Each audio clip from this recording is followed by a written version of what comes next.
Beliau sakit parah. Beliau alaihi salatu wasallam mengatakan, muru Abu Bakar falyusalli bina, suruh Abu Bakar salat. Akhirnya Abu Bakar salat jadi imam ya. Hari Jumat 5 waktu Nabi alaihi salatu wasallam enggak bisa ke masjid. Kata Abu Jahal, ma jarrabna alaihi kadziban. Kita tidak pernah ada pengalaman dia bohong, enggak ada cerita dia bohong. Tapi masalahnya apa Abu Jahal tidak menerima? Karena dia sombong aja. Selamat datang di channel Kalam Syiar FM. Assalamualaikum warahmatullahi wabarakatuh.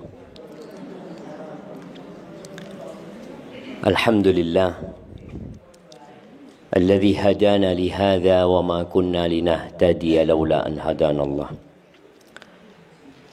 Segala puji bagi Allah Jalla Jalaluh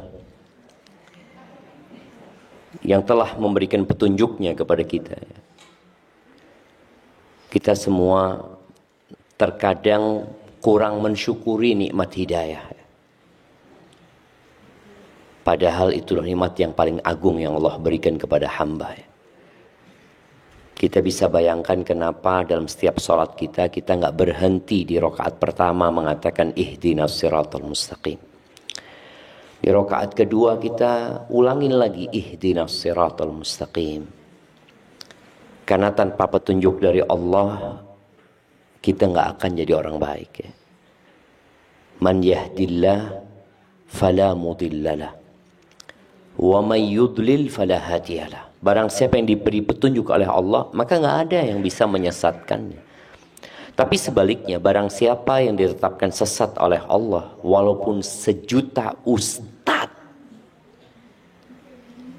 1.000 doa dipanjatkan, tapi Allah mengatakan enggak, ya enggak.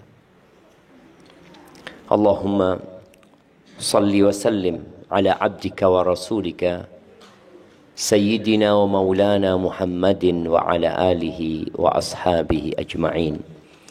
Ya Allah, semoga salawat dan salam, berkah dan nikmat senantiasa Engkau curahkan untuk hamba kekasih-Mu, untuk baginda Nabi kita Muhammad alaihi salatu wassalam, untuk keluarga beliau, untuk istri-istri beliau, untuk putra-putri beliau, dan untuk seluruh sahabat Nabi. Semoga Allah meridhai kita bersama mereka.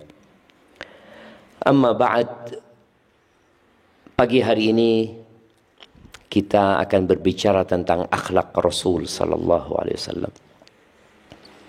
Tapi sebelumnya ana kepingin tanya,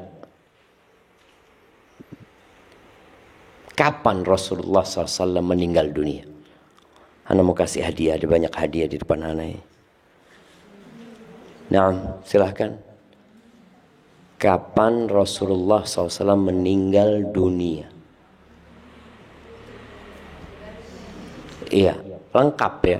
Kapan itu? Kapan waktunya, harinya, bulannya, tahunnya? Nah, taib, 12 Rabiul Awal tahun 11 Hijriah, Masya Allah. Nggak nyontek? Hah? Bener nggak nyontek? Allahu Akbar, betul. Kasihkan hadiahnya.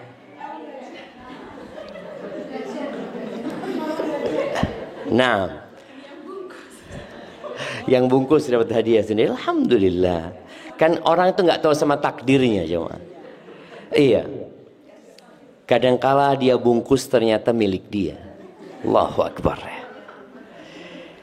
Ya, Rasul sallallahu alaihi wasallam tuh, beliau meninggal dunia mungkin seperti waktu kita sekarang ini, sebelum sholat zuhur ya. Di tanggal 12 Rabiul Awal. Hari ini tanggal 11 Rabiul Awal ya. Itu kejadian tanggal 12 Rabiul Awal, tapi harinya hari Senin.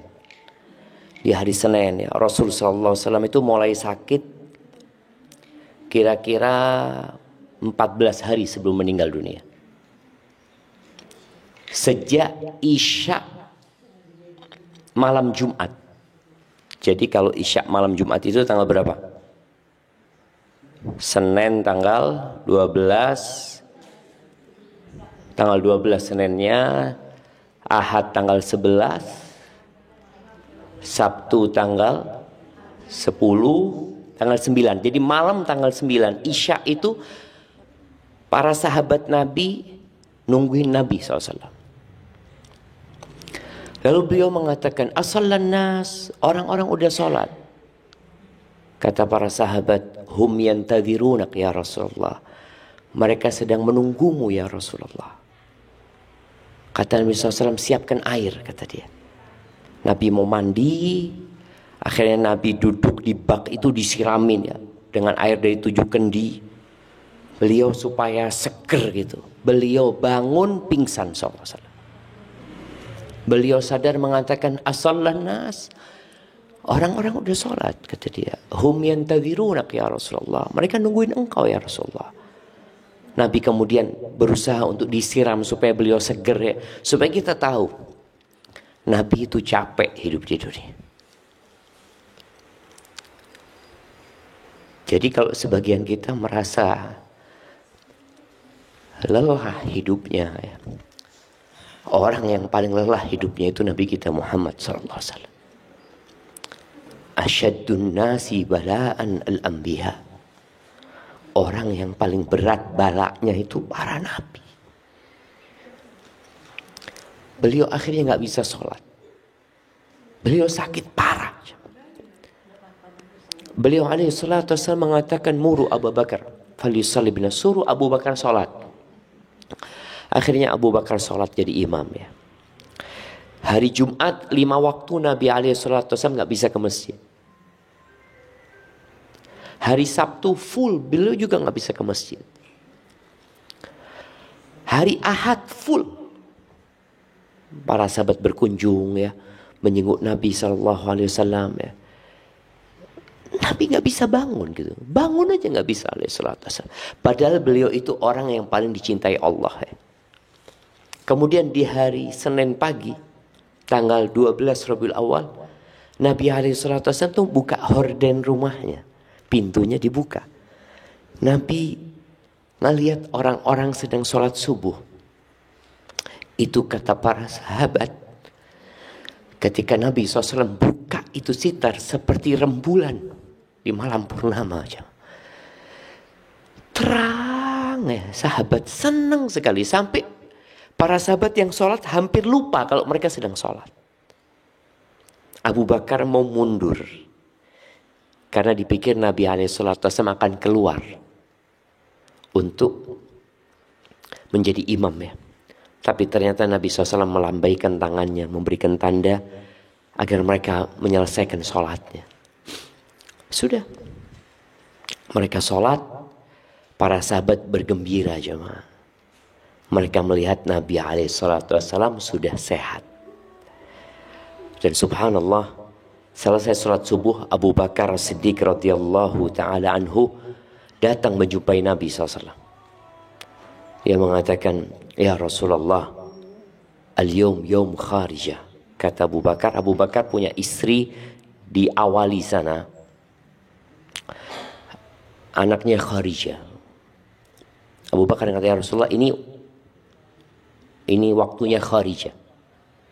Apakah aku di sini menunggumu atau aku berangkat ke sana?"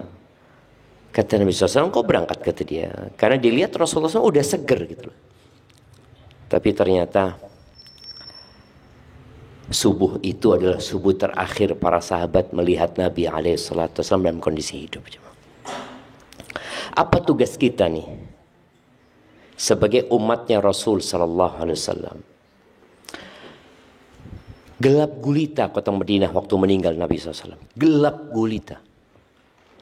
Fatimah itu tanya kepada Anas ya, "Kalian gimana perasaan kalian waktu mengubur Nabi SAW?" Kita tahu ya, kalau orang dikubur itu setelah dimasukkan jasadnya, kemudian kalau di sini dikasih kayu ya, kalau di sana dikasih batu bata, kemudian setelah itu diinjek-injek kuburannya. Fatimah tanya, "Gimana perasaan kalian?" Kata mereka, "Gimana? Yang mereka kubur ini kekasih mereka. Yang mereka kubur ini Khalilur Rahman, kekasihnya Allah yang Maha Pengasih gitu." Tapi ya udah, kata Anas, Nggak bisa dia menggambarkan bagaimana perasaannya. Tugas kita adalah melanjutkan perjuangan Nabi alaihi salatu wassalam, ya. Bagaimana ya para ummahat, ya, ibu-ibu ini, para wanita muslimah ini bisa melanjutkan perjuangannya Aisyah. Aisyah ditinggal mati Nabi SAW, umurnya 17 tahun. Bayangin ya, seorang perempuan umur 17 tahun nggak boleh nikah dia. Jadi istri-istri Nabi itu nggak boleh nikah. Dan Aisyah juga nggak punya anak gitu. Orang kan kadang-kadang nggak nikah tapi punya anak, akan sibuk dengan anak-anaknya. Tapi ternyata memang sudah Allah bikin seperti itu agar Aisyah bisa menyampaikan ilmu lebih luas lagi. Dan kalau mau tahu akhlaknya Aisyah, kenapa anak nggak ngomong akhlaknya Nabi dulu ya? Jadi akhlaknya orang itu bisa dilihat dari istrinya gitu. Kok ada yang ketawa lihat? Kalau istrinya ini loh, ini istri Nabi Muhammad SAW, Aisyah. Aisyah itu kalau punya fulus nggak pernah disimpan, nggak pernah disimpan. Sampai pernah Aisyah itu diboikot sama ponakannya, Abdullah bin Zubair. Karena Aisyah itu jual rumah, semua hasil jual rumah itu disedekahkan. Habis duitnya. Dan pernah suatu sore ketika Aisyah sedang puasa hari itu, tahu-tahu ada pengemis ya. Kata Aisyah kepada pembantunya, kita punya apa, kata dia? Ada makanan untuk berbukamu. Nggak ada lainnya, bayangin ya. Ya udah kasihkan, katanya. Loh, kalau dikasihkan kau buka apa gitu loh. Ya udah kasihkan, kata dia. Akhirnya dikasihkan. Allah Rabbul Alamin itu melihat semua peristiwa yang terjadi. Allah itu melihat apa yang kita lakukan, apa yang kita kerjakan. Sebelum maghrib itu ada yang ngirimin 1 nampan makanan lengkap. Lalu Aisyah ngomong sama pembantunya, lebih bagus mana rotimu tadi yang kau kasihkan itu sama yang ini? Ya lebih bagus ini. Aisyah itu puasa sunnah sepanjang hidupnya. Jadi bukan puasa Senin Kemis ya. Setiap hari kecuali hari-hari yang dilarang. Memang ada khilaf di antara para ulama apakah boleh puasa dahr namanya ya. Sebagian membolehkan asalkan di hari-hari terlarang dia nggak puasa. Seperti Idul Fitri, Idul Adha, hari-hari tasyrik ya. Itu Aisyah radhiyallahu taala anha. Siapa yang mendidik Aisyah seperti itu? Bapaknya Abu Bakar dan suaminya Rasulullah sallallahu alaihi wasallam.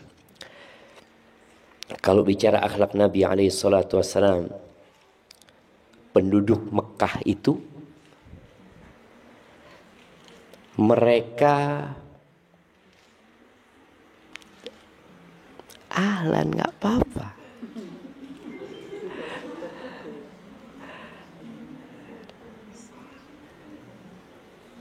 Penduduk Mekah itu menggelari Nabi Muhammad SAW setelah beliau berdakwah dengan beberapa gelar. Iya. Beberapa gelar yang buruk, yang tidak pantas untuk diucapkan, tapi mereka lakukan itu agar orang-orang tidak mendekat kepada Nabi Muhammad SAW. Sebutkan 5 gelar buruk yang diberikan orang musyrikin kepada Nabi kita Muhammad SAW. Nah, 5 ya. Ana minta 5 supaya antum tahu kalau antum disebut, kalau emak-emak dikatakan seperti itu suaminya gimana rasanya. Nah, tafadhali, ada yang mau jawab? 5 gelar buruk yang disematkan kepada baginda Nabi kita Muhammad SAW. Nah, 5. Angkat tangan yang mau jawab. Ya Allah jemaah. Kita ini menyegarkan ingatan kita. Insya Allah belajar tentang Nabi Muhammad SAW sejak SD kita belajar. Kita udah belajar. Nah, tafadhal. 5. Nah, ada yang mau jawab?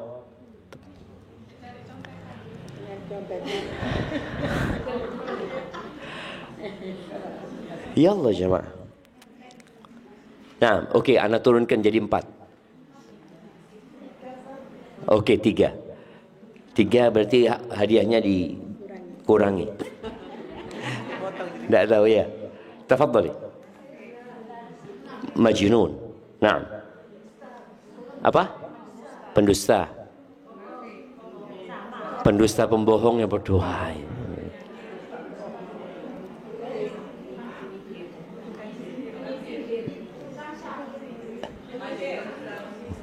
Hilang kalau 2 nggak dapat hadiah. Taib, yang bisa nambah dari 2 nambahnya 3. Nambahnya 3. Enggak. Angkat tangan yang mau jawab yang mana? Ini bukan kerja kelompok. Bukan. Ini bukan tugas kelompok ini. Nah, siapa yang mau jawab? 3 tambahan.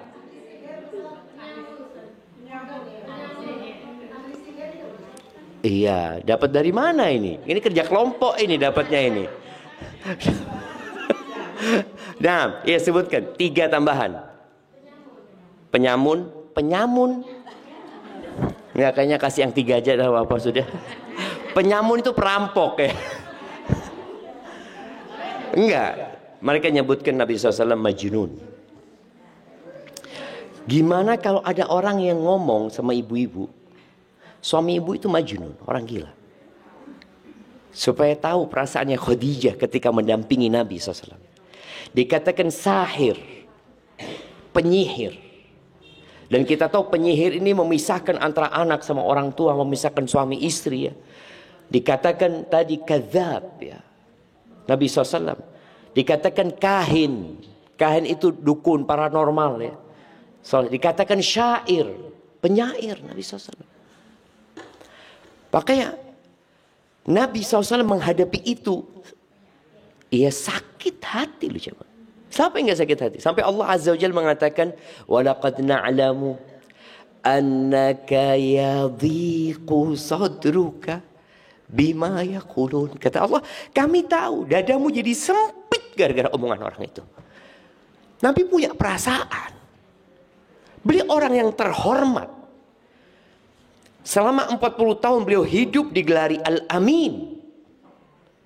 Semua orang menghormati Nabi SAW. Tapi ketika beliau mengajak orang berubah menjadi lebih baik, Al-Amin hilang. Tapi sebenarnya ucapan orang-orang musyrikin terhadap Nabi SAW bohong mereka. Mereka tahu Nabi nggak pernah berbohong. Sampai pernah datang seseorang bertanya kepada Abu Jahal. Dia tanya, wahai paman, kata dia, apakah Muhammad itu berbohong, kata dia, mengaku Nabi, kata dia. Kata Abu Jahal, enggak. Kata Abu Jahal, ma jarrabna alaihi kadziban. Kita tidak pernah ada pengalaman dia bohong, enggak ada. Enggak ada cerita dia bohong. Tapi masalahnya apa Abu Jahal tidak menerima? Karena dia sombong aja. Dia nggak mau tahu-tahu ada orang yang lebih dari dia. Kalau dulu dia hanya pemuda Nabi Muhammad. Sekarang kalau jadi Nabi, ya dia di atas semuanya. Maka Allah Azza wa Jalla mengatakan di surat Al-Qalam ya. Nun. Wal qalami wa ma yasturun. Ma anta bi ni'mati rabbika. Iya ayatnya gitu. Nun wal qalami wa ma yasturun. Ma anta bi ni'mati rabbika bimajnun. Enggak, engkau enggak gila dengan nikmat yang Allah berikan kepadamu. Engkau mendapatkan wahyu, engkau enggak gila. Nabi enggak pernah bela dirinya. Tapi beliau butuh hiburan. Siapa yang menghibur beliau? Allah langsung yang menghibur beliau. Ma anta bi ni'mati rabbika bimajnun. Lalu Allah katakan, wa innaka la'ala khuluqin azim. Engkau benar-benar berada di atas akhlak yang agung. Engkau berakhlak mulia gitu loh. Ketika orang-orang mendustakanmu, mereka sebenarnya membohongi diri mereka sendiri. Maka kalau bicara akhlak Nabi alaihi salatu wassalam, ada orang-orang yang datang deh ke rumahnya Aisyah tadi.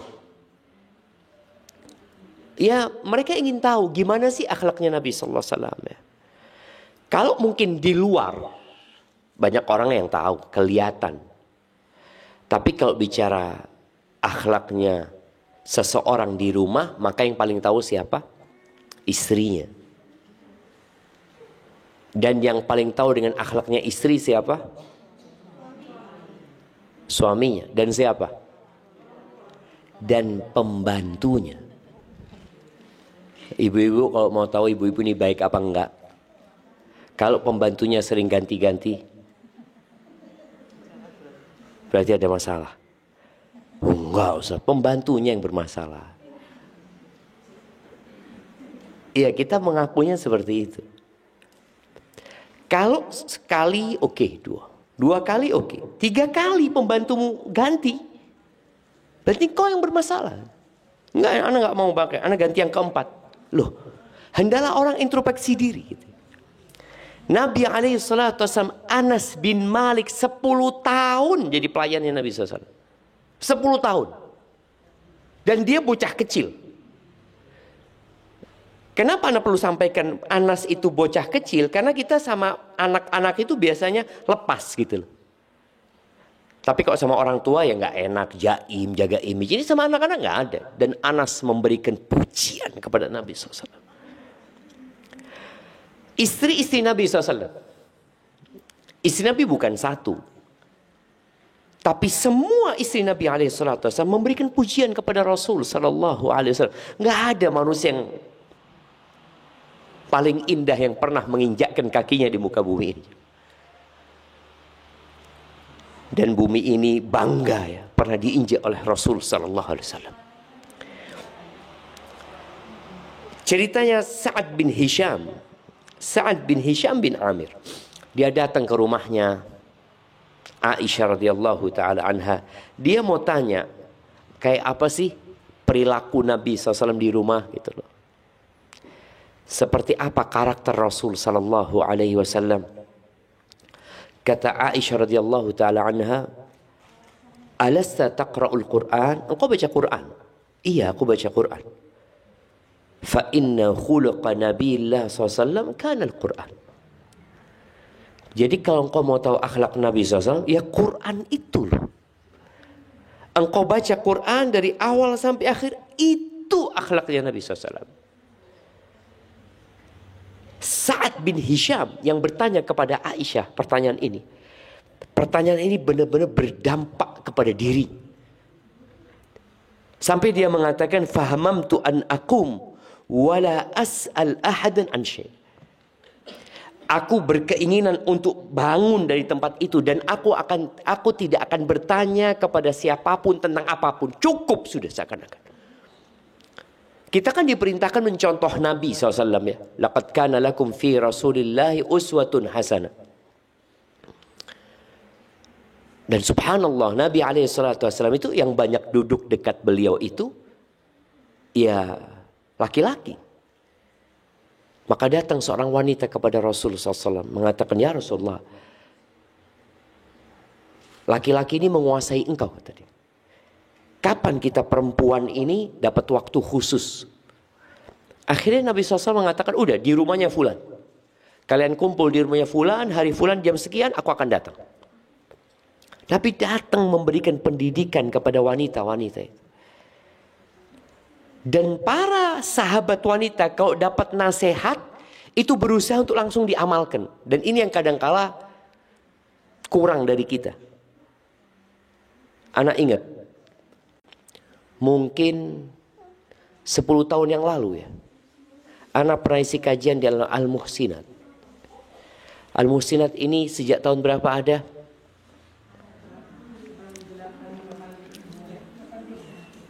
83. Ya, berarti umurnya 42 tahun. Ya.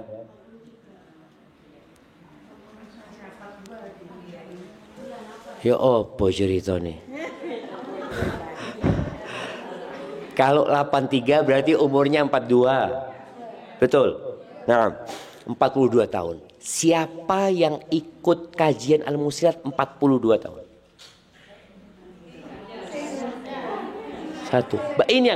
Ini sudah profesor semua seharusnya. Iya. Artinya yang 42 tahun melok pengajian tiap bulan, ini sudah profesor pangkatnya.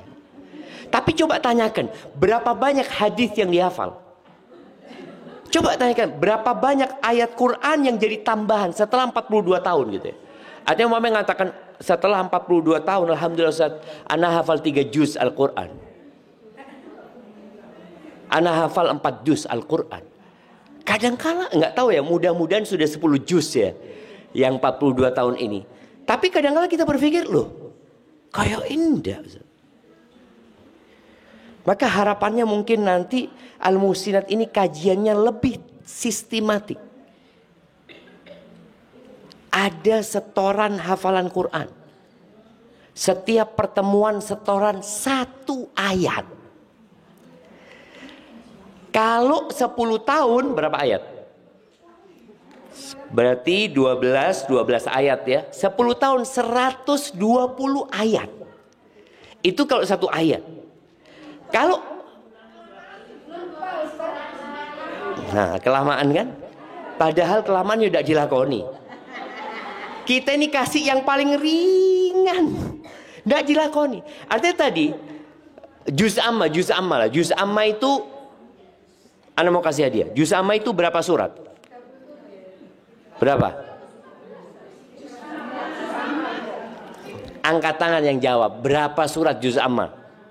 Iya. 30 surat. Ya, ini betul. Tapi untuk pertanyaan yang salah. Bukan. Juz amma berapa surat? Oh, kasihkan Kak Firdaus itu. 37, Masya Allah. Kayak wis hafal Kak Firdaus ini. 37 jamaah. Artinya kalau dia mulai menghafal Al-Quran umur 10 tahun, umur 47 sudah juz amma. Sekarang coba lihat. Yang umur 47 hafal juz amma. Siapa? Nah, kita mau kasih hadiah. Bukan yang 47 ya. Kalau yang anak-anak muda hafal sekarang. Anak SMP, SMA hafal. Anda mau tanya umur 47 atau lebih hafal juz amma. Anda mau kasih hadiah. Kita tes tapi jamaah. Nah, iya di sini kanan anak ini adem-adem aja sebelah kanan ini. Kayaknya hafal semua sudah. Tapi tadi kembali ya. Ketika ditanya apa akhlak Nabi SAW, Al-Quran sudah. Jadi nggak perlu kajian ini. Sampai katanya tadi seorang tabi'in ya Sa'ad bin Hisham, aku nggak ingin tanya siapapun lagi sudah. Apa yang akan dia lakukan adalah aku akan fokus belajar Al-Quran. Karena di situ akhlak Rasul Sallallahu Alaihi Wasallam ya. Al-Imam Ibnu Katsir ketika mentafsirkan makna ucapan Aisyah radhiyallahu taala anha, bahwasanya apa saja yang ada dalam Al-Quran kalau itu perintah maka Nabi akan menjadi orang yang pertama melakukannya. Kalau itu larangan, beliau akan menjadi orang yang pertama meninggalkannya. Dan itu sudah jadi watak. Ada kondisi kita itu masih usaha. Sholat ya. Sholat nih. Sebagian orang sholat itu belum jadi karakter dia. Dia masih sholat. Aduh, azan wis. Rasul SAW minta supaya qomat. Minta supaya sholat ditegakkan. Kenapa? Karena beliau merasa sholat ini sudah kebutuhan ya. Bahkan beliau mengatakan kepada Bilal, Qum ya Bilal fa'arih nabi sholat. Bilal, ayo Bilal. Bangkit, bikin kita beristirahat dengan sholat. Nabi SAW sholat malam itu menjadi tempat istirahat beliau yang paling indah. Sholat malam ini kalau ana lihat ya mungkin ana salah juga. Ana melihat ibu-ibu yang sudah tua itu rajin sholat malam. Tapi yang muda-muda mungkin perlu diadakan angket, diadakan penelitian ya. Sebanyak apa sholat malam dia. Dan sholat ini akan mempengaruhi karakter seseorang. Jadi ketika orang itu sholatnya khusyuk ya, ibadahnya baik, akhlaknya akan terbentuk. Allah Azza wa Jalla mengatakan inna salata tanha 'anil fahsya wal munkar. Mencegah dari perbuatan keji dan mungkar. Jadi kalau seorang masih merasa anak ini Ustaz, sholat sudah benar. Tapi ya Allah ya. Akhlak perempuan yang paling menakutkan apa? Lisannya aja. Ana tadi ketemu satu orang, dia ngomong, Ustaz, ana mau tanya, gimana Ustaz waktu sama ibunya Ustaz? Ana ini sekarang ngerawat ibu ana Ustaz. Wallah Ustaz, ibu ana ini Ustaz suka ngadu domba Ustaz. Sekarang ini kondisinya, dia sudah tua ya. Dia katakan, ibu ana ini, Allah, kalau ana berusaha untuk maksimal, dia nanti ngomong kualat konle, terus. Jadi nggak ada benernya anak itu. Dan yang bahaya kalau itu terjadi di saat sudah tua. Karena orang itu akan terhitung baik atau tidak kapan? Matinya. Kalau dia di masa, oh ini orang khair, tapi matinya ndak. Anak-anak yang ngomong, ya Allah Ustaz, Ummi ini Ustaz, ngomong ya Ustaz. Rasul sallallahu alaihi wasallam kalau bicara akhlak beliau, laisa bitta'an. Beliau enggak pernah mencela. Walal la'an. Beliau enggak pernah melaknat, mengutuk. Walal fahish walal badhi. Beliau kok ngomong enggak keji, enggak kotor omongan Nabi SAW. Kita lihat bagaimana akhlak kita. Supaya kita bisa meladani Rasul sallallahu alaihi wasallam. Dan beliau diutus untuk menyempurnakan akhlak. Innama bu'itsu liutammima makarimal akhlaq ya.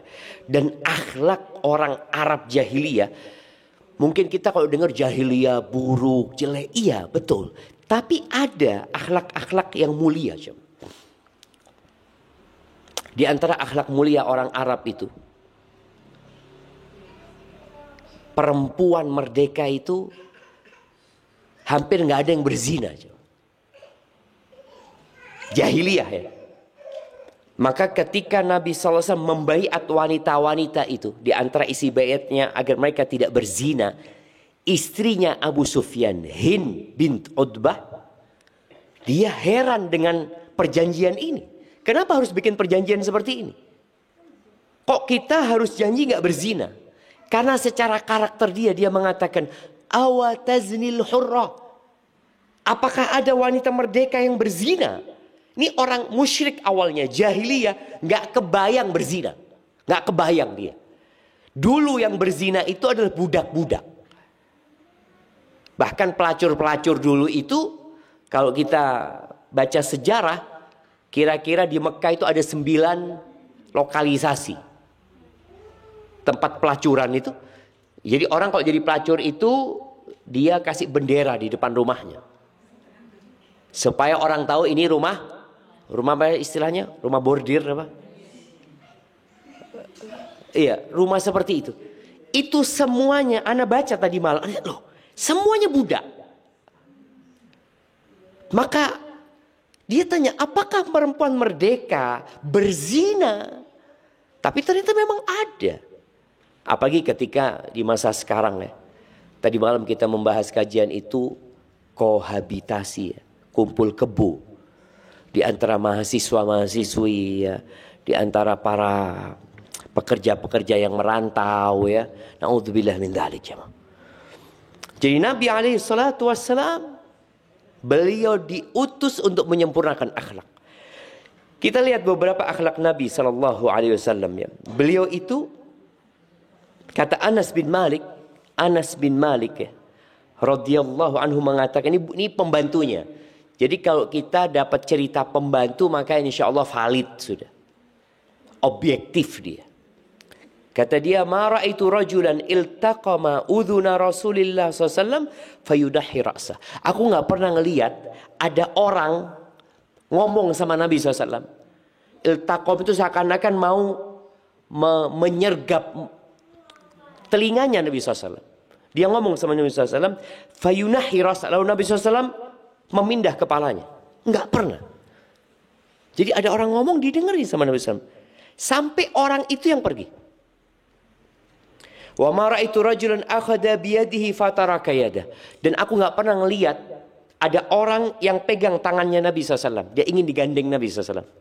Dia datang gandeng tangannya Nabi SAW. Kemudian Nabi yang melepasnya, nggak pernah. Sampai orang itu yang melepas tangannya. Itu bagaimana Nabi bermuamalah dengan orang-orang. Kemudian kalau bicara mendidik. Karena ibu-ibu ini adalah pendidik ya. Pendidik yang kadang-kala nggak sabaran menghadapi anaknya. Kemudian yang keluar umpatan. Diilok-ilok no anaknya. Kadang-kala ada ibu-ibu yang masih suka membandingkan anaknya sama anaknya orang. Rasul SAW itu pernah di Masjid Nabawi. Lagi sholat berjamaah, ada orang yang bersin. Ketika bersin, orang ini mengatakan Alhamdulillah. Ada orang yang jawab jemaah. Yarhamukallah, lagi sholli ini. Ada yang bersin, kata dia, Yarhamukallah. Apa yang terjadi? Orang-orang yang sholat semua mendeliin dia. Soalnya dia ngomong waktu sholat. Gitu. Ketika dipendeliin sama orang-orang, ya ngomong lagi orang, wa thukla ummaya, atau ummiyah kata dia. Ada kehilangan ummi ana ini. Masya'nukum, kalian kenapa ngeliatin aku kata dia. Lagi sholli ya, imamnya Nabi Muhammad SAW. Akhirnya mereka pada mukul tangan mereka di pahanya supaya orang ini diam. Ini lagi sholat gitu. Akhirnya orang ini faham, oh iya, berarti dia, aku disuruh diam ya. Ini ceritanya Muawiyah ibn Hakam ya namanya. Setelah sholat kata dia, falamma shalla Rasulullah SAW fabi abi wa ummi fabi abi huwa wa ummi ma ra'aitu mu'alliman qablahu wala ba'dahu ahsana ta'liman minhu. Kata dia, demi Allah, aku nggak pernah melihat seorang muallim, seorang guru sebelum beliau dan sesudah beliau yang lebih baik pengajarannya dari beliau. Bagaimana beliau mengajarin? Ini kata dia, wallahi ma kaharani. Demi Allah, Nabi tidak mencelaku atas kesalahan yang aku lakukan. Wala darabani wala syatamani. Beliau juga tidak memukulku, tidak mengumpatku, enggak. Ini salah yang dia lakukan. Tapi apa sikap yang harus diambil? Kan yang beliau lakukan, beliau cuma ngomong, inna hadhihi shalah la yasluhu fiha syai'un min kalamin nas. Salat ini nggak boleh ngomong. Salat ini innama huwa tasbih wa takbir wa qiraatul Quran. Jadi salat ini isinya apa? Ya tasbih, takbir, membesarkan Allah, mengagungkannya, dan membaca Al-Quran. Itu sholat. Dan butuh kesabaran jemaah. Pernah masuk ke Masjid Nabawi, orang Badui tahu-tahu kencing di masjid. Apa sikap kita kalau melihat orang kencing di masjid?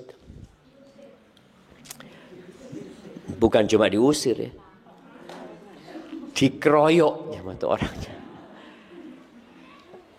Terkadang ya, ini karena kita hidup di dunia maya, kebanyakan kita kalau ada orang ngomong salah, gerudukan nyerang.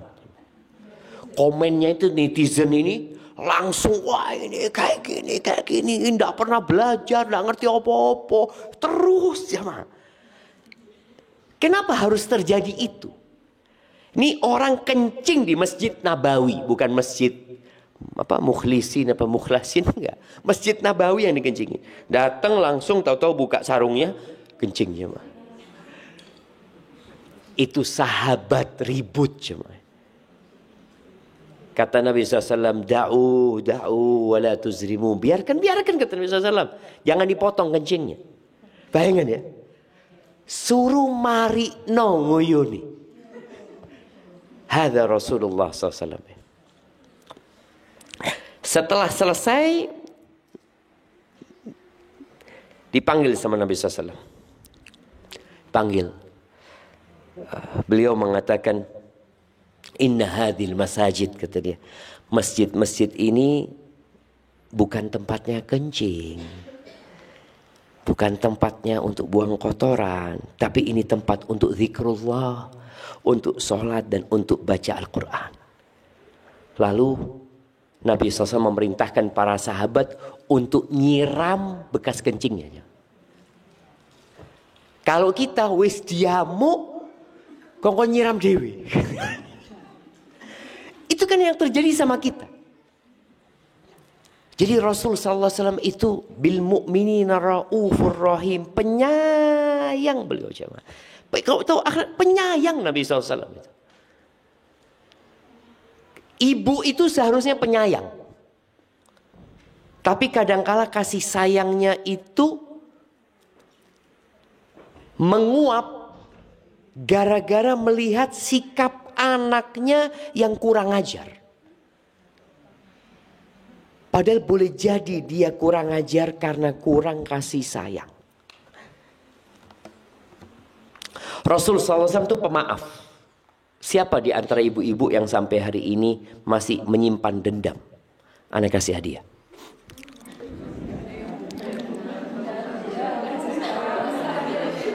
Nah, jamaah, masih menyimpan loro hati. Oh no.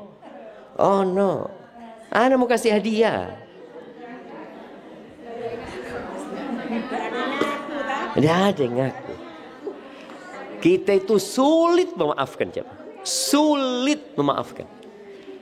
Nabi SAW ya, Allah Azza wa Jalla mengatakan di surat Ali Imran ya,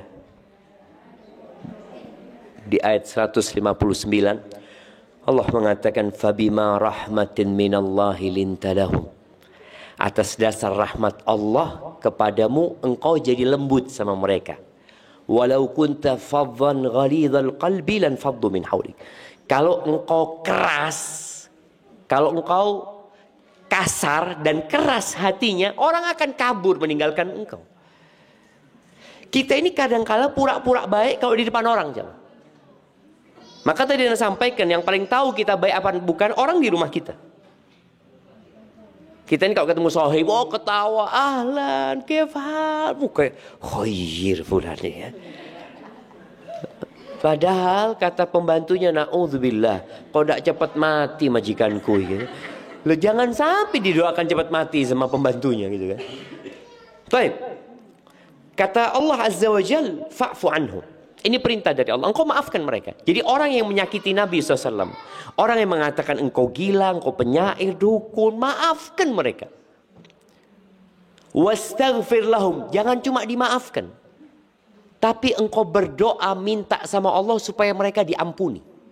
Bayangin jamaah, ini orang bikin kita sakit hati, nyala-nyala sama kita, kita suruh maafkan, lalu kita berdoa, ya Allah ampuni fulan. Yang ada biasanya doa jelek kita. Mudah-mudahan tabrakan nih, tidak mulai. Kadang-kadang seperti itu. Ini Nabi SAW diperintahkan untuk memohonkan ampun buat mereka. Selesai cukup? Enggak, belum. Wasyawirhum fil amri. Ajak mereka musyawarah. Loh kok iso sih seloro hati? Kita suruh musyawarah sama dia. Artinya kita disuruh dekat sama orang itu. Kejadian ketika Nabi SAW ke Taif ya. Kisah yang insya Allah kita masih ingat ya. Beliau alaihissalatu wassalam berangkat ke Taif berdakwah jalan kaki dari Mekah ke Taif. Entah berapa hari perjalanan, naik gunung, terjal jalannya bersama Zaid bin Harithah. Sampai sana beliau datang ke 3 pemimpin. Beliau berusaha untuk mendakwain pemimpinnya dulu nih. Harapannya kalau pemimpinnya masuk Islam, insya Allah anak buahnya masuk Islam. Ternyata 3 pemimpin ini menolak dakwah Nabi SAW. Lalu Nabi SAW memohon kepada mereka, kalau kalian menolakku, tolong jangan ya ngomporin orang gitu loh. Jangan ngomong woro-woro sama orang aku kesini. Karena Nabi SAW tetap mau berdakwah di rumah penduduk gitu loh. Tapi ternyata sama 3 orang ini diumumkan kedatangan Nabi SAW. Kemudian 3 orang ini memprovokasi penduduk Taif. Nabi diusir setelah 10 hari di Taif. SAW dilemparin batu. Bayangin ya, mereka itu bikin 2 soft kayak gini ya. 2 soft. Kayak karnaval lah kalau kita lihat ya, kanan kiri ya. Nabi jalan di tengah alaihissalam, sama mereka dilemparin batu. Seperti anjing diusir. Itu Nabi kita Muhammad alaihissalam. Berdarah-darah Nabi SAW. Nabi nggak kebal. Nabi manusia biasa. Zaid bin Harith yang melindungi kepala Nabi SAW bocor kepalanya. Dilemparin batu alaihissalam. Setelah peristiwa itu, datang malaikat Jibril bersama malaikat penjaga gunung. Kata Jibril alaihissalam, Innallaha qad sami'a maqulata qaumika lak. Allah telah mendengar Jalla Jalaluh omongan kaummu kepadamu. Dan Allah sudah utus malaikat penjaga gunung ini. Lita'murahu bima syi'ta. Engkau suruh dia apa saja mau, dia akan lakukan. Nabi diam alaihissalatu wassalam. Sama malaikat penjaga gunung ini ditawari jemaah supaya tidak usah mikir gitu. In syi'ta an utbiqa alaihimul akhsyabin. Kalau engkau mau, aku timpakan 2 gunung itu kepada mereka. Biar mati semuanya mereka. Kata Nabi SAW, la, enggak. Bal arju ayyukhrijallah min aslabihim man ya'budullah wa la yusyrik bihi syai'an. Enggak, aku berharap Allah keluarkan dari sulbi-sulbi mereka generasi yang mentauhidkan Allah dan tidak menyekutukan Allah dengan sesuatu apapun. Artinya bayangkan Nabi SAW tidak ingin mereka itu binasa. Nabi ingin mereka jadi orang-orang baik sallallahu alaihi wasallam. Coba kita kalau sakit hati sama orang, biasanya kita akan sakit hati sama orang itu, sama orang tuanya, sama anaknya, sama sandalnya sakit hati. Kalau kita lihat sandalnya, aduh, ono di kene fulani, lungguh di fulana iki. Oh, di jero, aku tak lungguh di kene. Jadi dia nggak akan ketemu jam. Kalau sakit hati. Tapi Nabi alaihi salatu memaafkan. Kejadian ini tahun 10 kenabian. 3 tahun sebelum hijrahnya Nabi SAW. 8 tahun kemudian, enggak. Bukan 8 tahun kemudian. 11 tahun kemudian. Di tahun ke-8 Hijriah, Nabi SAW menaklukkan kota Mekah. Kemudian berangkat ke Taif. Taif itu bertahan. Terjadi sedikit ya lempar-lemparan panah ya. Ada sahabat yang terluka. Akhirnya para sahabat berkata kepada Nabi SAW, Ya Rasulullah, ud'ullaha ala Thaqif. Wahai Rasulullah, doakan kehancuran buat Thaqif. Yang dulu pernah mengusirmu. Yang sekarang mereka nggak mau tunduk kepadamu. Ud'ullaha ala Thaqif. Nabi SAW angkat tangan berdoa. Para sahabat mengatakan binasa Thaqif ini. Nabi mengatakan Allahumma hdi Thaqif wa'tini bihim. Ya Allah, berikan hidayah kepada Thaqif dan datangkan mereka kepadaku. 11 tahun nggak berubah sikapnya. Beliau tetap memaafkan mereka. Nggak ada sedikit dendam. Ini pernah nyakiti aku. Ini pernah ini. Nggak ada. Dan kita kadang-kala memaafkan karena nggak mampu. Ada orang memaafkan karena nggak mampu balas dendam. Maka biasanya tadi Kita disakitin sama orang, kemudian kita tidak iso bales, biasanya akan berubah menjadi kedengkian. Jadi iri dan dengki ini berbeda. Iri itu kadang-kala kita nggak ada urusan sama orang, cuma ngelihat dia bajunya bagus, kepingin ya opo kok iso. Tapi kalau dengki ini biasanya penyebabnya karena kebencian. Tak seneng orang. Nabi SAW berdoa buat kebaikan mereka. Buat penduduk Mekah. Penduduk Mekah ini pernah menyakiti Nabi SAW, ya jangan ditanya. Kelakuan penduduk Mekah kepada Nabi SAW. Mereka mengusir Nabi SAW. Mereka menguasai aset-aset Rasulullah SAW dan para sahabatnya. Mereka pernah memboikot Nabi SAW bersama Bani Hashim selama 3 tahun. Sampai sahabat makan daun. Mereka membunuh paman Nabi SAW ketika perang Uhud. Ketika Nabi SAW sampai ke Mekah menaklukkan kota Mekah. Nabi masuk ke kota Mekah itu naik ontanya dengan surban penutup kepalanya warna hitam sambil menundukkan pandangannya. Kepalanya ditundukkan sampai dadanya itu hampir menyentuh pelana ontanya. Beliau membaca firman Allah, Inna fatahna laka fatham mubina. Beliau baca firman Allah itu. Beliau enggak congkak, beliau enggak sombong. Karena beliau sudah menguasai kota Mekah. Beliau tawadhu alaihi salatu wassalam. Ketika penduduk Mekah jumlahnya 2000. Yang laki-laki ya. Yang bisa perang dikumpulkan. Di depan Masjidil Haram. Nabi SAW bertanya kepada mereka. Ma dhannukum bi? Prasangka kalian apa kepada aku? Kira-kira hukuman apa yang aku akan berikan kepada kalian? Mungkin seperti itu maknanya. Apa prasangka kalian kepada aku? Kata mereka. Akhun karim. Wabnu akhin karim. Engkau adalah saudara yang mulia. Dan anak saudara yang mulia. Artinya mereka yang mencela, yang menghujat Nabi SAW. Mereka semua bohong. Mereka tahu Nabi itu Al-Amin. Mereka tahu Nabi itu Karim. Maka mereka mengatakan akhun karim wabdu akhin karim. Lalu Nabi SAW mengatakan idhabu fa antum tulaqa. La tathriba alaikumul yaum. Enggak ada celaan buat kalian. Silahkan kalian semua pergi. Kalian bebas. Enggak dihukum sama Nabi SAW. Padahal mereka sudah berkhianat.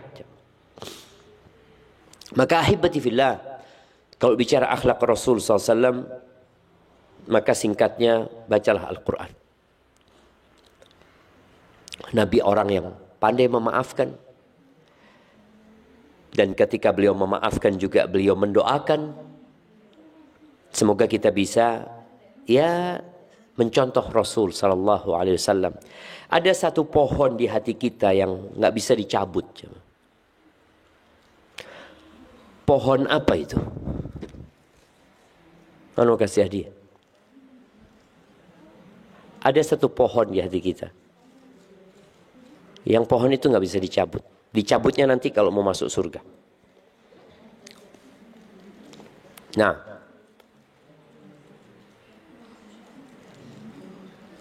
Iya, ibu-ibu. Ada. Hampir semua orang lah ada pohon itu. Nah, iri. Iya, siapa yang jawab? Nah, oh, bukan buat saya. Hadiah diambil, dihadiahkan kepada yang lainnya. Itu nggak apa-apa.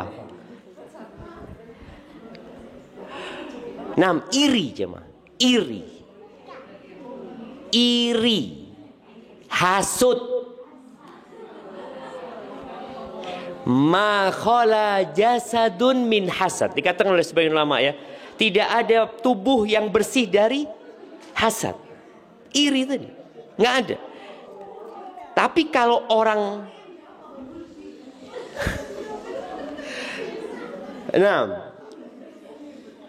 nggak ada. Jadi hampir semua tubuh ada tadi hasad itu. Itu bakal dicabut nanti kalau masuk surga. Allah Azza wa Jalla mengatakan wa naza'na ma fi sudurihim min ghillin ikhwanan ala sururin mutaqabilin. Kami akan cabut kedengkian atau iri dari hati mereka. Mereka akan duduk bersaudara. Soalnya kalau masih ada iri di surga, nggak ada kebahagiaan. Nggak akan ada kebahagiaan. Ngelihat engkau dari surga tingkat berapa? Oh, ana alhamdulillah di tingkat sekian gitu loh. Waduh, aku kok nggak di sana. Kalau ada iri, selesai. Maka iri itu dicabut nantinya. Maka berusaha tadi untuk mengobatin iri ini. Karena nggak bisa dicabut, maka disebut oleh para ulama. Tadi dikatakan seperti pohon dia itu ya. Orang yang laim, orang yang jahat, irinya itu akan disiram dan dipupuk sama dia. Pohon hasutnya itu disirami, dipupuk sampai ke kerongkongan bikin dia sesek hidupnya. Tapi kalau orang baik, pohonnya itu akan terus ada tumbuh dipangkas ya. Tumbuh lagi dipangkas. Kayak rumput ya, kita tahu rumput itu kadangkala sudah dicabut ya, sudah disemprot sama apa yang bikin kuning itu ya. Kemudian nanti sudah kering, tahu-tahu tumbuh lagi. Nah, maka kita harus terus berusaha untuk menghilangkan hal itu. Karena Nabi SAW orang yang berusaha mendidik sahabatnya agar membersihkan hati mereka dari yang namanya iri atau hasad. Barakallahu fiik. Nah, mungkin masuk ke sesi tanya jawab. Ana rasa waktu Ana sudah habis. Tafadhali, nah. Nah, tafadhal. Mic-nya di mana? Tadi bilang kalau akhlaknya suami itu tergantung pada akhlak istri. Tunggu. Akhlaknya suami tergantung sama akhlaknya istri. Oke. Terus tadi kan bilang kalau Rasulullah itu lihat istrinya Aisyah. Gitu ya? Nah. Istrinya Rasulullah kan banyak. Nah. Apa tergantung sama istri yang lain apa ya? Iya. Jadi sebenarnya iya, akhlaknya istri itu tergantung sama suami. Suami, Ana ingin menyampaikan, ini istrinya loh. Ini loh Aisyah seperti ini. Seperti apa suaminya gitu loh. Itu maksudnya Ana. Jadi kalau Aisyah seperti itu berarti suaminya lebih, Masya Allah, betul. Nabi SAW tadi Ana sampaikan tentang kedermawanan Aisyah. Bagaimana suaminya Aisyah radhiyallahu taala anha? Kata Ibnu Abbas, kana Rasulullah sallallahu alaihi wasallam ajwadan nas. Nabi itu orang yang paling dermawan. Paling dermawan. Beliau apa aja yang diminta beliau kasihkan. Jadi Anas ingin menyampaikan bahwasanya ini loh istrinya Nabi, bagaimana nabinya alaihissalatu. Anas sebutkan tadi juga Aisyah ini anaknya Abu Bakar. Jadi didikan bapaknya Abu Bakar itu dermawan, akhirnya muncullah anak-anak yang dermawan. Tapi kalau tadi emak-emaknya bakhil, iya, kadangkala berdampak kepada suaminya. Suaminya mau sodako, ojo lah bang, kayak tuku tas saya bang. Mau sodako buat beli tas gitu loh. Kadangkala tadi ada hambatan. Tapi kalau suaminya, kalau istrinya tadi adalah orang dermawan, suaminya mau sodako, mamanya, piro bang? 1 juta loh, ketidiin bang. Tambahi, Masya Allah. Dan ada istrinya seorang sahabat Nabi, Talha bin Ubaidillah. Talha bin Ubaidillah ini baru dapat fulus ya ma. Jumlahnya 400.000 dirham. 400.000 dirham ini sama dengan 40.000 dinar. 40.000 dinar ini dikalikan 4/4 gram emas. Berapa jumlahnya anak kasih hadiah? 40.000 dikali 4,25. Nah, cepet-cepetan ini. Nggak apa-apa pakai kalkulator. Nah, dapat berapa? Siapa yang jawab? Nah, yang kanan belum dapat hadiah sebelah sini. Oke, kita kasihkan ke yang kanan nih. Berapa?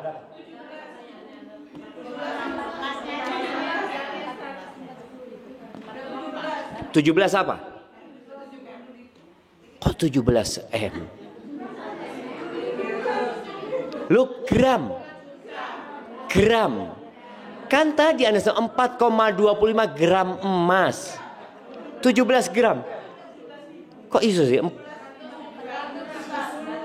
17.000 gram. Berarti 17 kilo. Loh iya. Kira-kira betul seperti itu. 17.000. Iya, kamu kasih hadiahnya.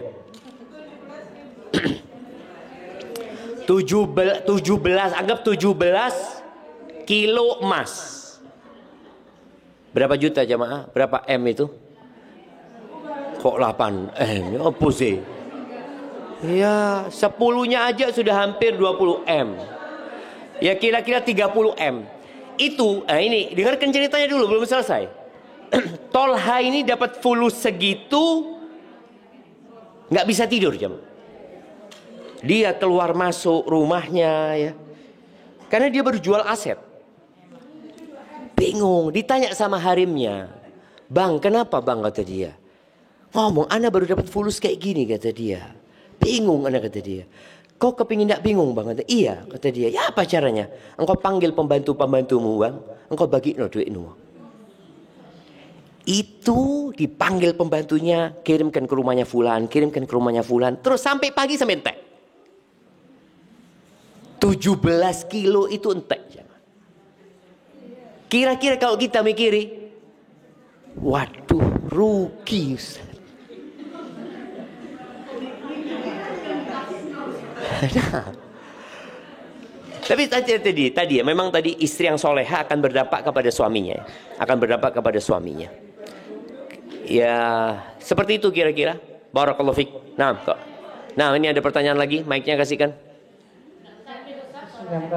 Loh, ternyata sudah ada yang pegang mic di situ. Nah, tafadhali. Keluar dari konteks ini Ustaz ya. Nah. Yang tanya kemana, dia itu punya anak kecil, tapi dia kepingin sholat duha. Tapi dia itu ngomong boleh tidak. Kan biasanya sholat, karena anak sendiri kalau sholat duha itu kan dua, sesuai entah mau 4, 6, 8, ya sampai 12. Dia bilang dia kepingin mengerjakan sholat duha itu 12, tapi dia karena punya anak kecil, dia itu pingin ambilnya 4 gitu. Boleh nggak? Begitupun juga sholat malam, tahajud. Terus masalah witir, itu mana yang lebih afdal, 2 atau 3? Nah, barakallahu fiik. Iya, berkaitan dengan sholat sunnah ini, yang lebih utama adalah 2 ya. Walaupun bicara sholat sunnah 4 rakaat, ada riwayat seperti yang hadis yang mengatakan rahimallahu rajulan shalla qabla al-asri arba'an. Allah merahmati seorang yang sholat sebelum asar 4 rakaat. Ada yang mengatakan boleh 4 rakaat langsung, ada yang mengatakan tetap 2. Yang lebih utama adalah 2.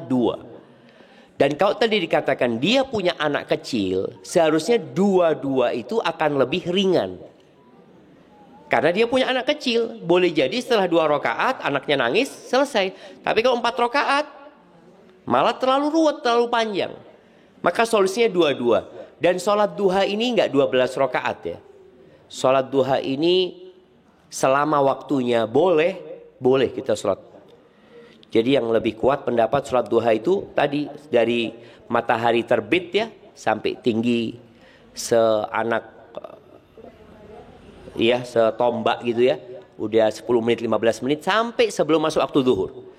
Dan bisa solinya sholat jam 7 anak sholat 2. Nanti jam 8 sholat 2. Nanti jam 9 sholat 2. Jadi nggak harus rentet, enggak. Selama waktunya masih boleh, berarti boleh kita sholat ya. Adapun berkaitan dengan sholat malam ya, tetap sholat malam kalau bicara 4 boleh 4. Tapi yang lebih utama tetap 2 rakaat ya. Yang lebih utama karena itulah yang diucapkan oleh Nabi SAW. Adapun witir bebas sebenarnya. Nabi SAW pernah melakukan semua itu. Nabi pernah witir jamaah 9 rakaat. 8 rakaat ini enggak tahiyat, enggak tasyahud. Terakhir di 8 tasyahud, salam kemudian nambah 1.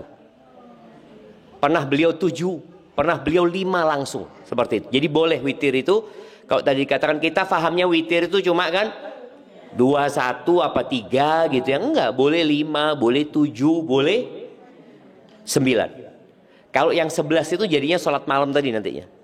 2, 2, 2, 2 kemudian ditutup dengan witir. Baik, barakallahu fikum. Fadhal Kak Nuh. Nah.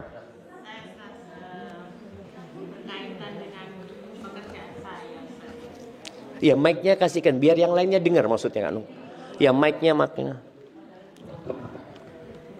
Makasih Ustadz, berkaitan mungkin dengan pekerjaan saya sedikit ya, ada kaitannya. Saya ini dapat pesanan Ustadz untuk acara misalnya akad nikah atau lamaran, dan yang kemarin ini masuk lamaran. Tempatnya di masjid, tapi di lantai atas.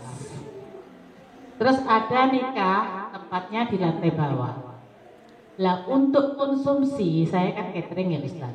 Nah. Itu apa diperbolehkan makan di dalam masjid? Itu yang perlu saya tanyakan. Karena banyak paham nggak boleh, kuat gitu loh Ustaz kalau kami. Nah. Gimana itu Ustaz? Mungkin ada penjelasan atau mungkin ada hadis. Yang saya tahu tadi kan bahwa masjid, si Badu yang kencing tadi kan dibilang sama Rasulullah, masjid ini tempatnya untuk ibadah, untuk zikrullah, untuk baca Quran, untuk sholat. Nah, untuk kegiatan yang seperti itu tuh gimana? Gitu loh. Siap, barakallahu fiik.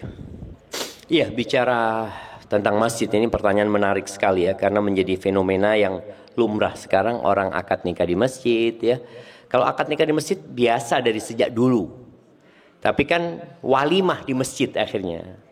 Jadi bedanya akad nikah sama walimah ini, kalau walimah itu acara makan. Kalau akad, ya sudah akad, gabil itu selesai, itu akad nikah. Makanya walimah itu tidak harus barengan dengan akad nikah. Boleh jadi akad nikahnya sekarang, walimahnya tahun depan.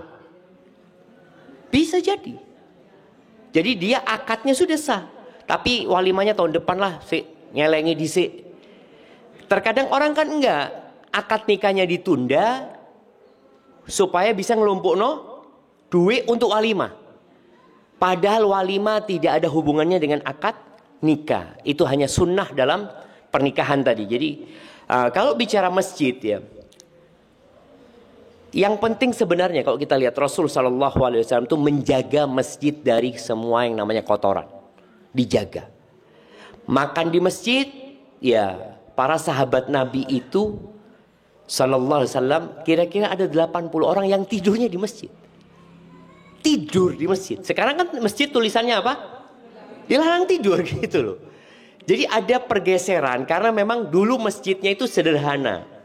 Nggak seperti sekarang pakai karpet, ada mic, ada kekhawatiran barang-barang yang hilang seperti itu. Dulu enggak.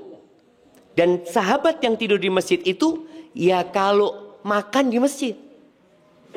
Cuma dulu makannya kurma ya ditaruh di, biasanya mereka ada keranjang-keranjang yang menggantung di masjid itu. Jadi intinya berkaitan dengan masjid ini, masjid harus dijaga kebersihannya. Kalau ternyata makan di masjid menyebabkan nanti kotor, nggak boleh. Karena mengotori masjid gitu loh. Jadi bukan makannya yang tidak boleh, tapi mengotori masjidnya yang dilarang.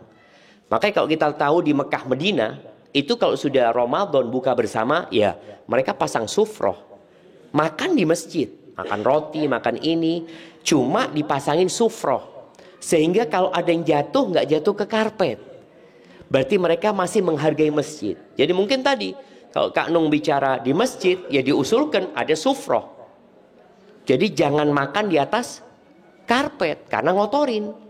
Atau kalau memang enggak ya di terasnya. Kalau terasnya enggak pakai karpet. Kan yang dikhawatirkan itu memang karpet.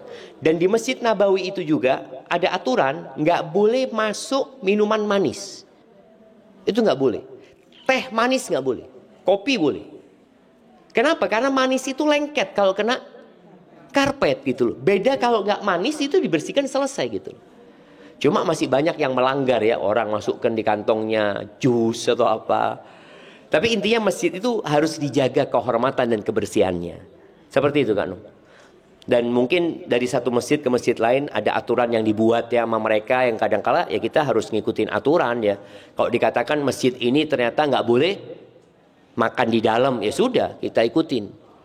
Kemudian ada masjid mungkin yang mengatakan kita nggak ada acara akad nikah di masjid, ya sudah, karena masih banyak masjid lain gitu loh.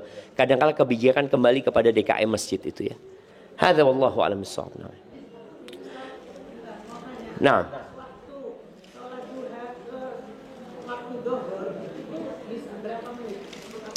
ya kira-kira kita tahu berakhir ada waktu larangan sholat. Waktu larangan sholat itu ketika matahari di tengah. Nah, jadi antara ya boleh disebut mungkin 10 menit 15 menit sebelum waktu zuhur itu matahari sedang ada di tengah, karena masuk waktu zuhur itu ketika matahari tergelincir ya. Seperti itu. Ya kira-kira tadi 10 menit 15 menit lah. Jadi kalau sudah 15 menit sebelum zuhur lebih baik kita tahan supaya enggak sedang sholat matahari sedang di tengah ya. Seperti itu. Tapi itu mungkin Ana nggak tahu waktunya sampai kapan, tapi sepertinya sudah cukup. Yang perlu dilakukan jamaah bagaimana mengamalkan ilmu yang kita pelajari. Ana mau kasih doa sama jamaah ini. Tolong doa ini dihafalin ya. Doa ini diajarkan Nabi Muhammad SAW dalam hadis yang diriwayatkan oleh Al-Hakim. Doanya itu bunyinya Allahumma anfa'ni bima 'allamtani. Ayo bareng-bareng. Allahumma anfa'ni. Lah lemes gini. Allahumma anfa'ni bima 'allamtani wa 'allimni ma yanfa'uni wa zidni ilman. Siapa yang hafal ana kasih hadiah. Oh, ini hadiah paling berat ini jemaah. Nah. Hai jemaah. Oke, kita yang kedua. Ya, Allahumma anfa'ni bima 'allamtani wa 'allimni ma yanfa'uni wa zidni ilman.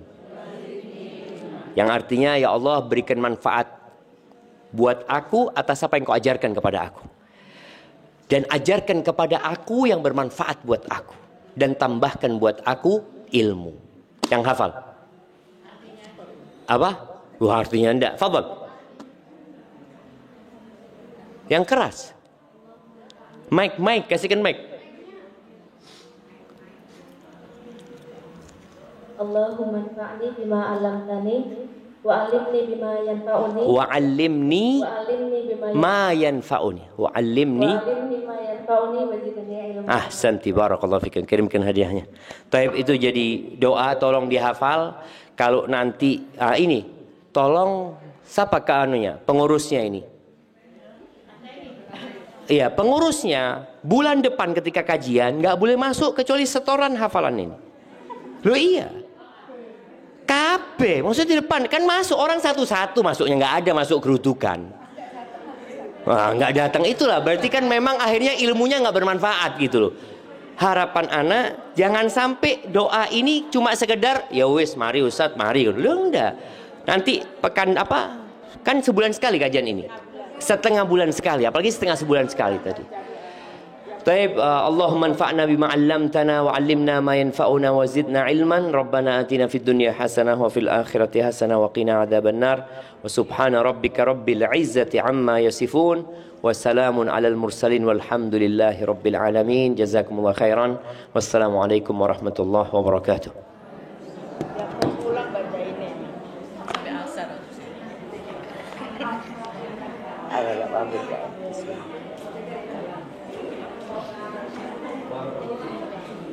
Ya, tiap kali mulai pakai itu.